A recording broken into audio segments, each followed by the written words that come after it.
Big booty. nó còn là chạy cái tới nó phao của giặc không nó còn đó của hiện đó lo tới đó lo nhá bây giờ của hiện đó lo á nó lo tới của hiện cho của hiện á chị bé của phần nó bé thao còn là chị của phải bé nó không phải đâu bé nó cho nó như cho ai uống nào bé phải có thể khác phải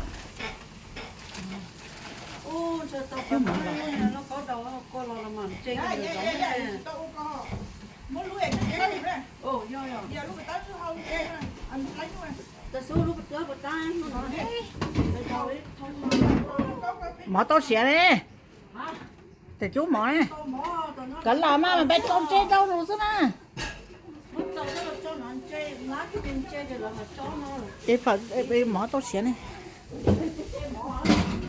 thì bé nó có tài gì mở cho khương bé cho phần cho nó như cái ở chi thế ngày một chi thế của lá nhung thế lần cái của chỗ lá nhung thì của lá nhung đấy nó của lá nhung đấy nó thế cho nó như ở chi cho nó như cái một chi cho nó như cho con chữ ở do cho rau theo nó non cho phở thì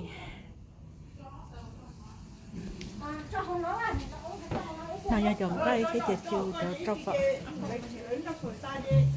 nó phở tao bánh chuột con nó từ nó chỉ tài để bánh chuột cho con thì sẵn rồi nó chờ luôn nhớ nó từ bé đốt trái Tại sao you want shot? nó ít là tất cả họ mẹ bé lo có phở có tao cá mà giờ bắt sau tao mua chế cho nó con cổ ít bàn nó mua nó le của nhà nó le sáng không có đi sọc le bé uống lo có của phần một nữa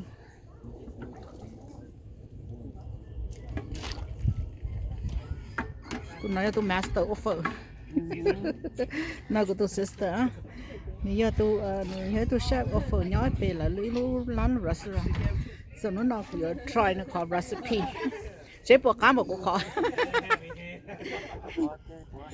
của chị thấy bộ cá giờ chỉ cá vậy của tiệm nó của chị phải tôi nấu lán à thì nó bây giờ nó phải chỉ cho chọn cái là hậu chợ không bia bây mới tôi áo thế tôi áo non gì lúc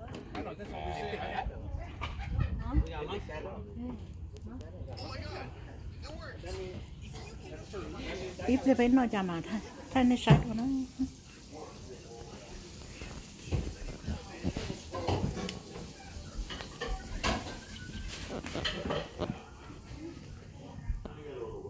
not very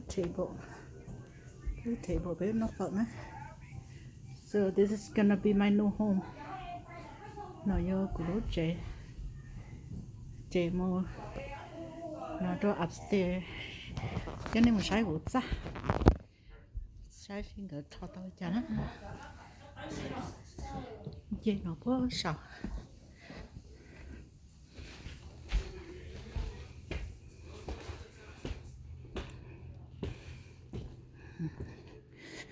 so nó cho của ta chẳng có tao lại chú của ta sẽ xia chị nó chẳng có tao lại bên mà không gì chẳng dùng mỗi tuần đại thế của chẳng dùng đây vì trả rồi thế thì mà lấy nó kho ít cái chẳng tốt đâu nó phải tầm mà kho thì nó là bà tôi luôn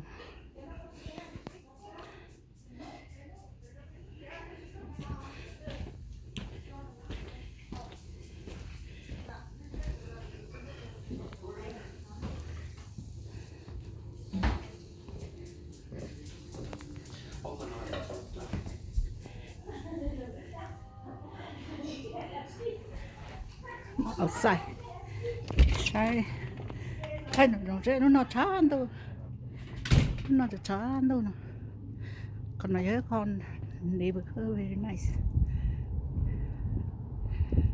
Bây giờ trên xe luôn. Bây giờ thâu của không cho nó. Thâu của không cho nó chỉ tao mất tu. Của không đâu tiền chứ. Ý bao nó. Ý bao nó.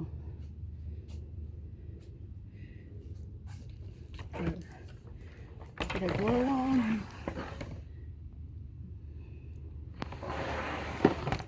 Tan ra cho nó cho không sức. Thao có tàu cold storage nó. Chè của lần dưới chè của mò thế chè. Của sister thế. Của đã lo là thế, của nhà tôi luôn nè, của nhà đã lo chỉ bố của bà nhóc của chị là thế. Của nhà đã lo cái tia có của nó cái nhóc.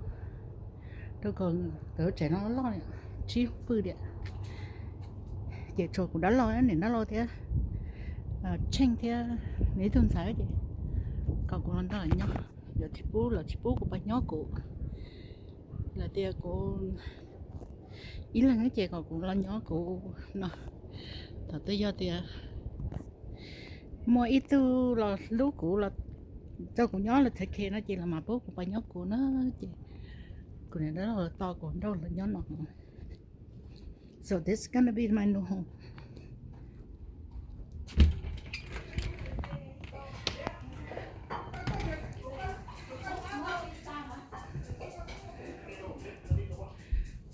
Bên nó bột tàu mà nó bên nó im mỏ là để bên nó im mỏ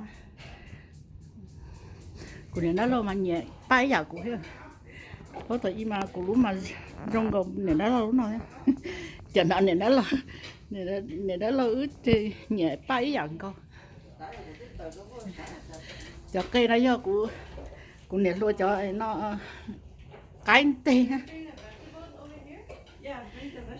Nếu mà tao có thích cho có thích cho chỉnh rồi nó cho phở đó.